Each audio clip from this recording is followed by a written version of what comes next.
Child being sexually abused are 20 times greater if that child is living with their natural parent and a boyfriend and girlfriend than with their natural mother and father. 20 times more likely. Now, of course, most single parents do not abuse their children. But abuse is much more likely to happen. And if we're going to get serious about caring about the next generation of children, we do not want to continue to have the spiraling number of children who are born to parents out of wedlock. The New York Times recently reported that 60% of the children born in this country to mothers under the age of 30 are born out of wedlock. If it results in that much more abuse nationwide, it seems as though it's something we ought to educate these mothers about before they make that decision. Well, After first of all, all, 50 years ago, it was very rare. 50 years ago, it was very rare. And you know what? And 50 years ago, the reports on abuse may not have been as thorough as they are today, because I know that kids were getting smacked around 50 years ago. They didn't have the internet. They didn't have Twitter. They didn't have Facebook. They didn't have all sorts of social media to report stuff. So some of these statistics do change over time because of better reporting. But let me ask you this question, and I'm asking this to the audience. But even better do you know how when you single moms in Wisconsin feel about this legislation? Let's hear from them, and then we'll get some response. Let's listen to single moms. I think that Senator Grossman is just completely out of touch with what really affects families and my family at this point.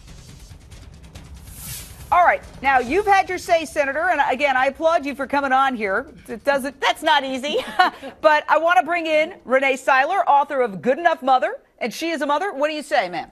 Yeah, I'm a mother. I'm not a single mother, but I have a number of single women who come to my site, goodenoughmother.com, and I have to say, Senator Grossman, I have to agree and echo what the soundbite with that woman who just said, that you're, unfortunately, I believe, quite out of touch.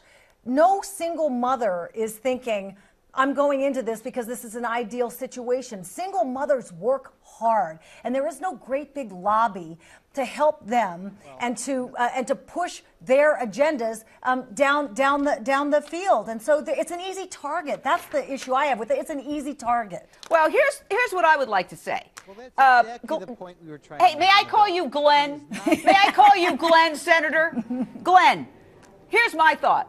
I think you have a kernel of truth in your statement that there is a problem in one respect when the government creates a financial payoff for women to have more children that they would not otherwise have. I agree with you. That's a problem. But why not go after the U.S. government that creates a system that gives a financial payoff for a woman to have another child simply to get that paycheck, that check? I agree. We need to address that, but don't paint all. But don't paint all single mothers with a broad brush. Exactly. You know, there are that small, tiny minority of women, a tiny minority of women who go out there and who will, for a check from the government, have another child. But that's a very small minority that we need to address. You, ma'am, are the type of person who is causing women to make the wrong decisions. Oh, please. It is true, abuse does not happen in most of these families. But when people like you glorify the single motherhood family, you wind up changing the norm from what it was 40 years ago. 40 years ago, the vast majority of children were raised with their mother and father at home. But people like you, in the are you talking about? Are you talking about me? You talking about me? You, a lot more children are being abused. Yes. No. Wait, I'm sorry. All right. No. All right. You know what? I understand that you know how to interrupt. You've proved that. Cheryl Aaron, I think we need to bring in a psychologist.